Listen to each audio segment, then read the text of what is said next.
Okay, welcome to Endgame Club. This is Tuesday night after the tournament. C. Roder was nice enough to stay after and let me practice a couple of the positions from the last two rounds because I was the tournament director, so I took a bye and let everybody else play because we had 7. Anyway, this is an exciting position from the second to last round. And he wanted to play black. So yeah, tricky one. I think I know what to do. So I'm going to sack my rook. And then I'm going to play f6.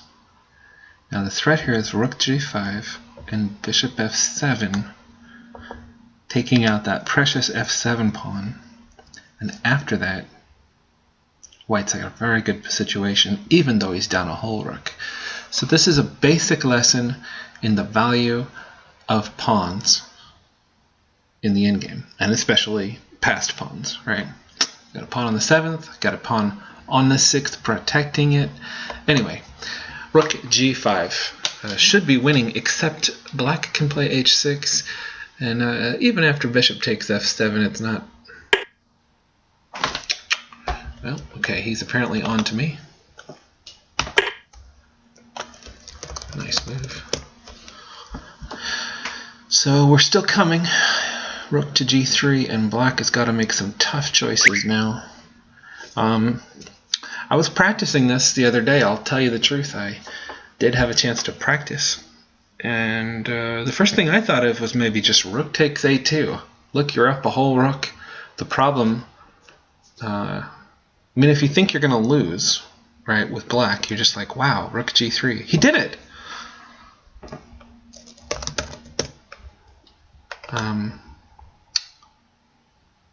Okay, so C. Roder coming right in, his first day at Endgame Club.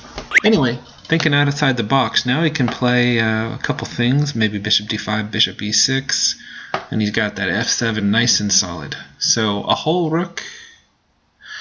I think maybe so. But nice thinking. He says, I think I have to give back the, quote, favor. Anyway, he's certainly got things a little better under control now with the bishop protecting f7 and the rook controlling the e8 queening square. I still can play rook g3. So we got a fight here. I can choose king b1, c2, etc. Or my rook can play. Let's go ahead and keep that pawn back. Let me see if I can do something with the b2 pawn. Now he can play king g7. If he does that, I'm going to cut him off right away with rook g3 because I can still... Yes.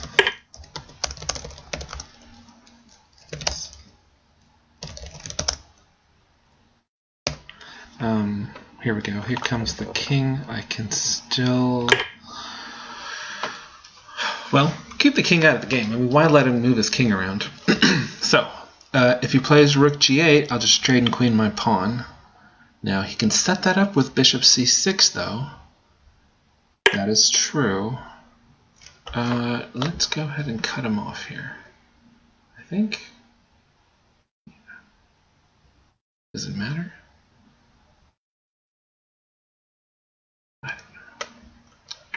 Okay. Put his king in h8. He can still play rook g8, right?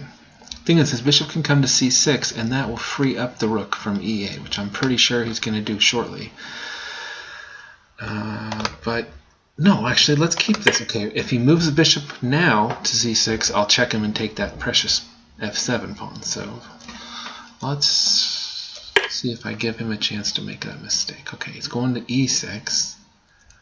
That's fine. The thing about that is that he's not protecting the e8 square. Okay, right, so he can't protect e8 and f7 with that bishop. Let's go ahead and... Well, now I've got 3-on-1 over here. Actually, that's the plan. I'm sorry. Okay. There's two things you could think of with white. You could attack with the king, or you can attack with these. Check. 1, 2, 3 pawns. Look at those beautiful pawns. Okay, it's time to run the pawns. So how do we do it? Let's go g4.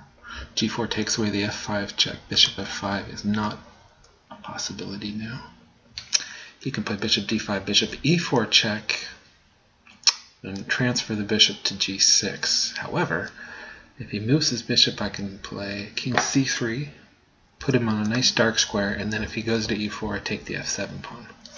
Now again, he can play rook g8 or some other rook move here. Let's go ahead and put this here. However,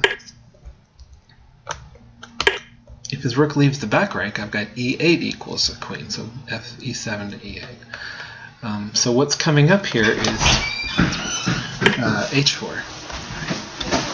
So I'm going to play h4 and then g5, and then hopefully good things are going to happen.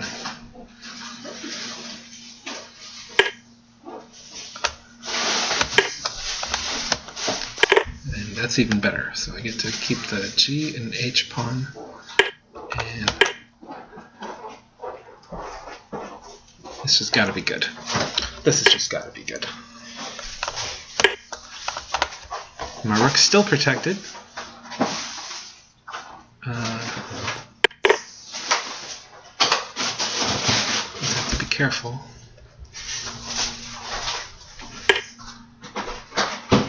Let's go ahead and attack with the king. They would never expect that.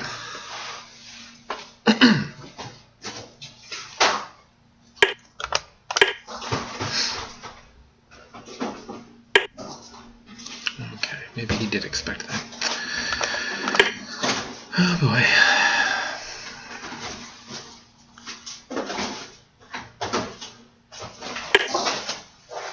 That's okay though, right? Because 3 pawns on the 7th rank has got to be kind of winning, doesn't it? Check. One would think so.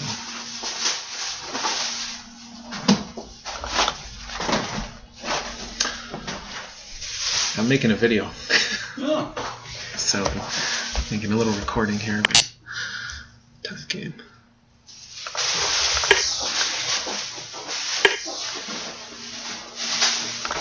Check. Okay, Check. Let's go ahead and try this. Queen. I can't just ignore my queen. There we go. Nice game.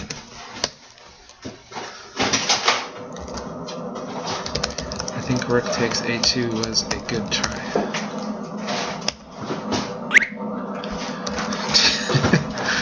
Too much pawns. Yeah.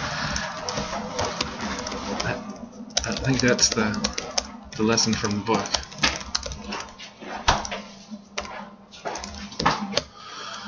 Exactly. Okay, thanks for watching the video. And